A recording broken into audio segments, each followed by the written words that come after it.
نبی صلی اللہ علیہ وسلم کی حدیث ہے کہ بلی کو ایک عورت نے بھوکا رکھا، وہ بلی تنگ کرتی تھی، بلی اگر بہت زیادہ تنگ کرتی ہے تھیلے میں بند کر کے کہیں دور ڈال کے آ جاؤ، پھر بھی بار بار آ رہی ہے تو اس کو مار بھی سکتے ہو آپ، لیکن وہی بات ہے ایسی تکلیف سے مارا جائے کہ ایسے طریقے سے مارا جائے کہ تکلیف کم سے، بعض بہت تنگ کرتی ہیں، مرغیاں کھا رہی ہوتی ہیں اور بھی تنگ کر رہی ہوتی ہیں، گند کر رہی ہوتی ہیں، تو ایسی صورت میں اس طرح سے مارا جائے۔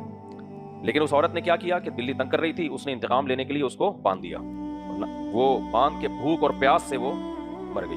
کس قدر تکلیف ہے کسی مخلوق کا بھوک اور پیاس سے تڑپ تڑپ کے۔ رمضان میں دیکھ رہے ہو نا افطاری کے وقت کیا حالت ہو رہی ہوتی ہے، ایک ایک سیکنڈ گزرنا مشکل ہو رہا ہوتا ہے، اتنی بھوک لگ رہی ہوتی ہے، بھوکا رکھ کے اس کو مار دیا۔ تو حدیث میں نبی صلی اللہ علیہ وسلم نے فرمایا اللہ نے اس کے سارے اعمال کو ضائع کیا اور اس کو جہنم میں ڈال دیا۔ اب آپ یہ کہہ سکتے ہو کہ اس نے بلی کو تو اتنی تکلیف نہیں دی جتنی اللہ نے اس کو سزا میں تکلیف دی۔ بھائی اللہ اپنی حیثیت کے حساب سے انتقام لیتا ہے، اللہ یہ نہیں دیکھتا کہ تو نے بلی کو اذیت دی ہے، اللہ کہتے ہیں تو انسان تھا اور تیرے اندر شعور تھا، تجھے پتا تھا کہ بھوک اور پیاس کی تکلیف کیا ہوتی ہے، تو نے اپنے تجھے اس کے اوپر ترس کیوں نہیں آیا؟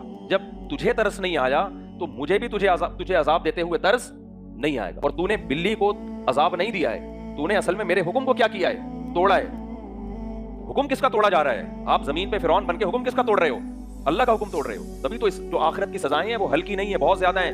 وہ سزائیں اس بیس پہ نہیں ہے کہ آپ نے کس کا حق دبایا، وہ سزائیں اس بیس پہ ہے کہ آپ نے کس کے غضب کو دعوت دی ہے، اللہ کے غضب کو۔ تو جو آرڈر دینے والا ہوتا ہے نا، اس کے آرڈر کی وجہ سے آرڈر کی ویلیو بڑھ جاتی ہے۔ میں مثالیں دیتا ہوں، بھائی اگر کہہ رہا ہے پانی لے آؤ، آپ نہیں پلاتے، چھوٹا سا ایک آدھ تھپڑ کے مستحق ہو۔ باپ کہہ رہا ہے پانی لے کر آؤ، آپ پانی نہیں لے کر آتے، تو پھر تھپڑ کے بجائے کیا لگے گا؟ جوتا لگے گا۔ جرم تو ایک ہی ہے، پانی نہ لانا، لیکن آرڈر دینے والے سے اس جرم کی شدت بڑھتی چلی جا رہی ہے۔ تو چونکہ اللہ سے بڑا کوئی ہے نہیں، اس سے زیادہ احسان کرنے والا، اس سے زیادہ طاقتور، تو اس کے آرڈر کی ویلیو ہلکی نہیں۔